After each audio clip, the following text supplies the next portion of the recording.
En Ideas para Vivir Mejor, ayudamos a personas que no tienen tiempo a descubrir las claves de los libros sobre bienestar físico, mental y financiero que les gustaría leer. Resúmenes prácticos, concisos y amenos, que puedes escuchar en cualquier lugar.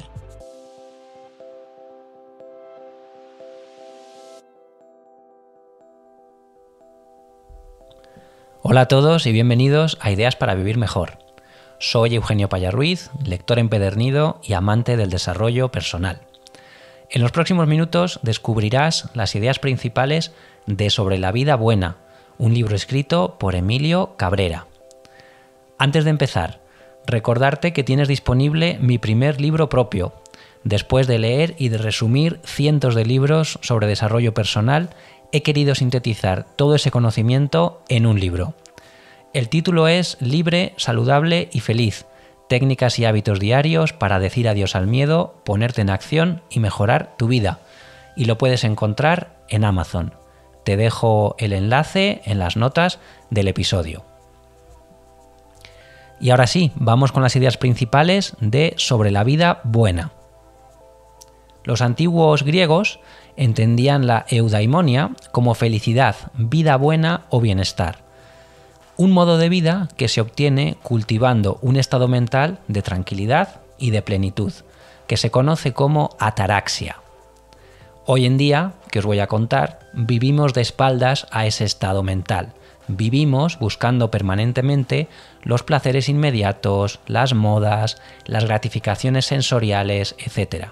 Y son precisamente estas cosas, estos deseos, los que nos roban la calma, los que nos hacen sufrir. Durante 3 millones de años aproximadamente, los homínidos hemos sido animales que cazábamos y que recolectábamos en plena naturaleza.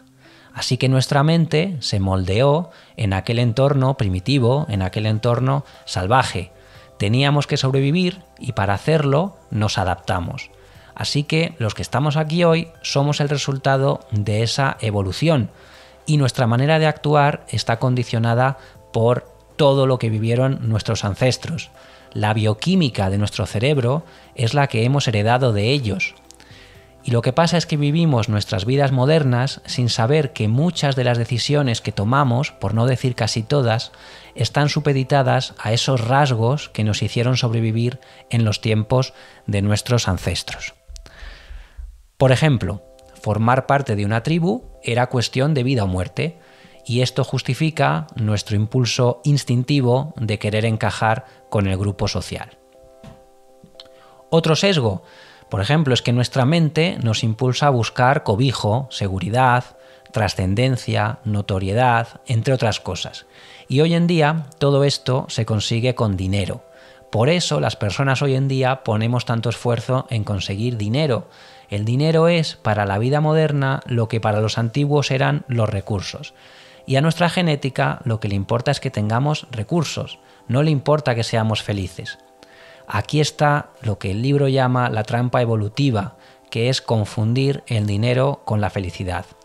Esa combinación de querer encajar en una tribu con la búsqueda de recursos, es decir, del dinero, juega en contra de nuestra ataraxia o de nuestra paz interior, de ese estado mental ideal que definían los estoicos y que también comparten los budistas.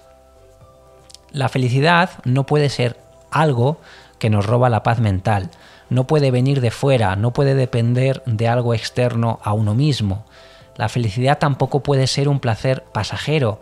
La felicidad tiene que tener más que ver con el desarrollar un propósito, con ponerlo al servicio de los demás, con no desear más de lo que se tiene y, por supuesto, con conquistar nuestro mundo interior.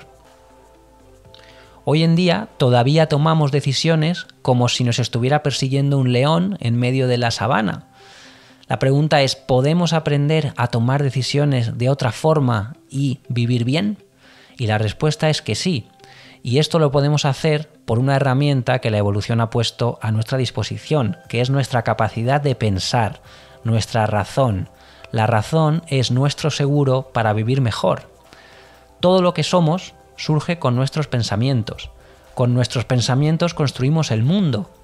Así que cambiando nuestra percepción de las cosas, disciplinando nuestro pensamiento, es la manera en la que podemos vivir una vida buena. Y esto, que es tan importante, no se enseña en los colegios, no se enseña en los institutos, no se enseña en las universidades. ¿A qué se nos enseña? Se nos enseña a producir, se nos enseña a comprar, pero no se nos enseña a controlar nuestros pensamientos, no se nos enseña a controlar nuestras emociones. Los países, la mayoría de ellos, por lo menos los países de nuestro entorno, miden el grado de felicidad de sus habitantes en indicadores como por ejemplo el PIB per cápita, como si producir bienes y consumirlos fuera lo único que nos puede hacer felices. Y en esta tesitura, pues son muy pocos los que abandonan el hedonismo, que es la forma de vida principal en nuestra sociedad, y en cuanto tienen su mínimo vital cubierto, esos pocos abandonan la rueda de la producción y se dedican a otras tareas más humanas. ¿Por qué? Porque la recompensa económica a largo plazo, cuando tenemos cubiertas nuestras necesidades más básicas, no es más que una ilusión, no es más que una trampa de nuestro querer más evolutivo. Los únicos bienes realmente importantes son la libertad, el tiempo, la salud y la tranquilidad. Y todos esos bienes son los que nos conducen a ese estado mental ideal, también llamado ataraxia. Es nuestra responsabilidad, por tanto, permanecer en ese estado mental de ataraxia. Y la pregunta es, ¿cómo llegamos a ese estado mental? Y entonces el libro es cuando nos pasa a explicar las tres disciplinas principales. La disciplina del juicio, la del deseo y la de la acción. La disciplina del juicio nos dice que no nos perturban las personas, no nos perturban las situaciones, sino que lo que nos perturba son los juicios o las representaciones que hacemos sobre esas personas o sobre esas situaciones en nuestra mente. Es decir, que no somos responsables de lo que nos pasa, pero sí que somos responsables de la respuesta que damos a aquello que nos pasa. Y por tanto, debemos usar la razón para hallar ese espacio de tiempo que existe entre el estímulo y nuestra respuesta, porque ese espacio de tiempo nos va a permitir tomar la mejor decisión posible sin caer esclavos de emociones tan negativas como la ira, por ejemplo. Ojo, no se trata de anular emociones, sino de amansar aquellas emociones que nos perturban. Claro, la pregunta es, ¿cómo hacemos eso? Pues en primer lugar, dándonos cuenta de la insignificancia de eso que nos sucede en comparación con la inmensidad del universo. En segundo lugar, entendiendo que somos afortunados por el simple hecho de vivir y que no merece la pena perder el tiempo o perder nuestra paz interior. Si pensáramos que este es nuestro último día en la Tierra, ¿verdad que difícilmente nos dejaríamos atormentar por esas situaciones que realmente nos deberían ser indiferentes? Y en tercer lugar, intentar ser objetivos con lo que está pasando, no caer en valoraciones personales. Y para eso nos puede ayudar a actuar como observadores externos, reaccionar como le aconsejaríamos reaccionar a un amigo que nos estuviera contando una situación similar. También nos puede ayudar a acudir a la definición física de aquello que nos sucede. Por ejemplo, un coche no es más que un amasijo de metales, así que no es tan grave que un coche se nos estropee. Actuar de forma templada, de forma serena, no es una cualidad, es un hábito que nos hace libres, es un hábito que nos libera de la esclavitud de nuestras pasiones, porque una persona que no actúa conforme a su naturaleza racional no es mejor que un perro, que responde a los estímulos guiándose por sus instintos. Bien, esta sería la disciplina de la acción. Luego tenemos la disciplina del deseo. La disciplina del deseo se trata de saber diferenciar las cosas que dependen de uno mismo de aquellas que no lo hacen. Aquello que no depende de uno mismo, en realidad, debería sernos indiferente. Cosas que dependen de uno mismo, nuestras opiniones, nuestros movimientos, nuestros deseos, nuestras inclinaciones, nuestras aversiones. Cosas que no dependen de nosotros mismos, el cuerpo, los bienes, la reputación, la honra. En la mayoría de las ocasiones, fíjate que aquello que perturba tu paz interior son circunstancias externas, cosas que nos vienen dadas, cosas que son producidas por otras personas. En otras palabras, son variables incontrolables que no dependen de nosotros. Solamente deberíamos querer que suceda lo que depende de nosotros, y lo demás es indiferente. Nos podrá gustar más o menos, pero es una variable no controlable. Sí, tal vez es una variable influenciable, pero desde luego lo que no depende de nosotros no es controlable. Evidentemente, una persona normal preferirá tener salud a tener enfermedad, preferirá tener amigos a estar solo. Quizá prefiera formar parte de una familia a no tener familia. Preferirá ser rico a ser pobre. Pero esto no implica que esa persona tenga que hacer de estos bienes preferibles su meta en la vida. Porque si lo hiciera, lo que estaría haciendo es dando su centro, su calma, su paz interior, su ataraxia a algo que en el fondo no le pertenece. Es decir, que el apego a aquello que no podemos controlar genera frustración y por eso debemos aceptar lo que nos toca vivir, sea lo que sea, y hacer nuestro mejor papel en esa obra. Ojo, aceptar los acontecimientos como vengan tampoco implica que no actúes en consecuencia. La diferencia reside en que mientras unos actúan desde la ira, la envidia, los celos, la avaricia, la tristeza, el que interioriza ese principio, el que interioriza esta disciplina del deseo, pues va a reaccionar desde la templanza, desde la justicia, desde la sabiduría y desde el coraje, que son las 4 virtudes estoicas por excelencia. Hasta aquí la disciplina del deseo, pero luego tenemos también la disciplina de la acción, otra disciplina que nos lleva a alcanzar ese estado de ataraxia. La disciplina de la acción consiste en desarrollar nuestro máximo potencial como personas en el ámbito que hayamos decidido desarrollar, atendiendo a nuestra libertad individual y a nuestro modelo de conducta. Es decir, que somos los artífices de nuestra vida y por eso debemos decidirnos a actuar y a hacer lo mejor para nosotros conforme a nuestras propias reglas de vida y al modelo de conducta que hayamos elegido. Y solamente eso nos permitirá florecer como seres humanos y por tanto vivir una vida buena. Nadie te obliga a quedarte donde no quieres estar. No eres un árbol, tienes capacidad para pensar, tienes libre albedrío.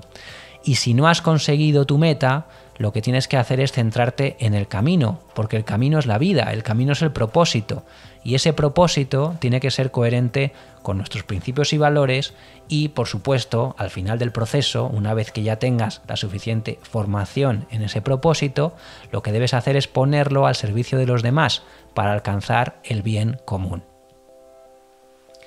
Para actuar conforme a nuestra naturaleza, debemos entender que nuestras acciones y nuestra actitud son nuestra más absoluta responsabilidad. Y esto incluye el aceptar los obstáculos del camino para practicar las 4 virtudes, es decir, usar esos obstáculos a nuestro favor para lograr desarrollar, practicar, interiorizar las 4 virtudes del estoicismo. Recuerdo, sabiduría, templanza, justicia y coraje. Por supuesto, debemos entender que hay variables que no controlamos cuando estamos ejerciendo esas acciones, por lo que esta disciplina consiste en hacer lo mejor posible aquello que elegimos hacer y desvincularnos del resultado, porque el resultado es algo que no va a depender exclusivamente de nosotros. Es decir, tenemos que hacerlo lo mejor posible, porque es nuestro papel, pero una vez hecho, el resultado final estará supeditado a otras variables que quizás podemos influir con nuestro trabajo, pero que desde luego en ningún caso podemos controlar. Es decir, si yo quiero ser escritor, lo que tengo que hacer es escribir lo mejor que pueda, lo mejor que sepa, formarme para conseguir escribir cada vez mejor, pero lo que no puedo controlar, de lo que me tengo que desvincular, es de que el libro consiga ser un superventas. Eso no es controlable, es influenciable por mi parte, pero no es enteramente controlable. Así que por recapitular, porque este libro es excelente pero también es muy denso, hay 3 disciplinas que nos conducen a la ataraxia o al estado de paz mental ideal. Son la disciplina del juicio, que consiste en saber que si un elemento externo nos produce malestar, no es el elemento externo en sí, sino la interpretación que hacemos del evento. El segundo, la disciplina del deseo, que nos permite aceptar aquello que no depende de nosotros y responsabilizarnos de aquello que sí que está en nuestras manos conseguir o cambiar.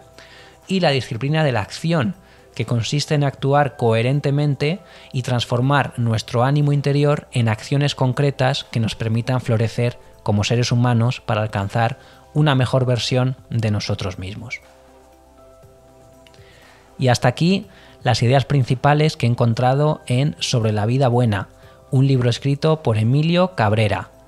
Espero que te haya gustado. Si es así, por favor, suscríbete al podcast, dale a me gusta y comparte en redes sociales o por WhatsApp con esa persona que quiera mejorar su vida y no sepa cómo. Y sin más, me despido. Muchas gracias como siempre y hasta la próxima.